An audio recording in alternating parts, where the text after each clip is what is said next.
Today I would like to analyze Reckitt. This company owns a lot of consumer brands, as you can see here. They are quite popular worldwide. And when we take a look at the stock price, we can see in the 1-year charts we are down 11%. And on the 5-year charts, we are down close to 20%. So this company looks interesting, and we're going to take a look at the financials to find out if this company is undervalued right now. The first thing we can recognize is a market cap of 33.07 billion pound. This equals around 41 billion US dollar. So it's already quite a huge company, I would say. And we also have a dividend yield around 4.02%, which we can see here. They did increase the dividend sometime, but also now 2 years or 3 years in a row, actually, it didn't increase. So now we have a slight increase again in 2023 and in 2024. So overall, it's look interesting. The first thing we're going to do now is we're going to take a look at the financial foundation, and we would like to see the revenue grow in the last 5 years. We can see here in 2019, we have around 12.85 billion. Then we have about 9% increase, 5% decline, 9% increase again. So overall, we have an increase in the last 5 years. It's good, and we make a check here. The next thing we are looking for is free cash flow growth in the last 5 years. This is a very important number because the free cash flow can be used to pay the dividend, to buy back their own shares, or to pay the debt, or even to invest in their own business. So we can see here, in 2019, it was around 1.11 billion. We have a strong increase to around 3 billion. In 2020, we have a decline again. I think the strong increase is mostly because COVID, so it's an extraordinary year. Then we have the decline again.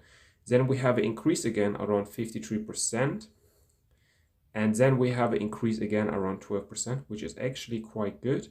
So now we are around 2.29 billion.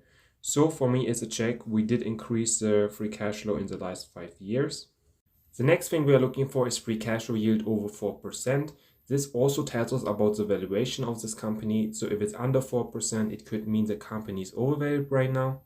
So what we're going to do now is we're going to take the free cash flow in 2023, around 2.29.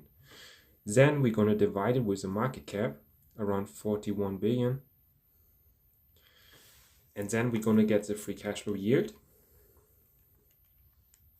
So the number we get is 0.0558, which means around 5.58%, which is over 4%, and it's a check here. And it could indicate that the company is undervalued right now. And what we also can see, we have enough free cash flow to pay the dividend. So this is also quite good. Now we're going to take a look at the balance sheet. We would like to see the debt to free cash flow ratio under 5. This means the company can pay back the debt with the free cash flow in under 5 years. So it's a very important number as well. If a company has too much debt, it could risk to go bankrupt. So we don't like to see that. And what we're going to do is we take the short-term debt, 1.68. Then we're going to get the long-term debt as well. We can see here 6.86. And then we're going to divide it with the free cash flow, 2.29. And then we're going to get the debt to free cash flow ratio,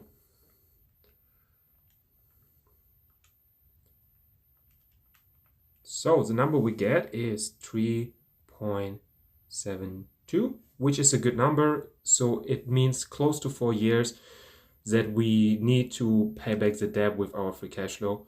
So this is a check here as well.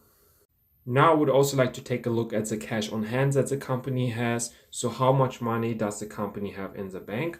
We can see here around 1.39 billion. So this is a good number. I would say they can use this to pay the dividend, to invest in their business, or to pay back the debt. So we like to see that. Overall, I don't think they have too much debt. We can see here debt to free cash flow ratio 3.72, and they have a good amount of cash on hand as well. So we like to see that. The next thing we are looking for is shares outstanding decrease in the last 5 years. This means the company buys back their own shares.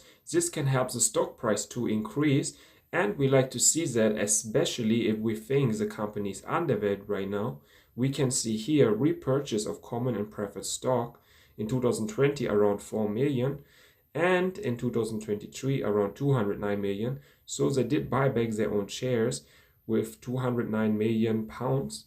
So for me, it's a check here. Shares outstanding did decrease in my eyes. I would like to give my conclusion about this company. So let's start with a positive. They have a revenue growth in the last 5 years. They have a free cash flow growth in the last 5 years. The free cash flow yield is 5.58%, which is a good yield, I would say. They have a dividend around 4.05%, which is also quite good. We have to say the dividend didn't increase a lot in the last years, so we have to consider that. They have a good balance sheet. This means they don't have too much debt, and they also have a good amount of cash on hand. For me, supermarket brands can offer the similar products cheaper, so this is definitely some problem in my eyes. But I think overall this company has good financials. So it's about if you believe this company can make a profit in the future, if the brands are still reliable and popular in the future. So this is the most important question.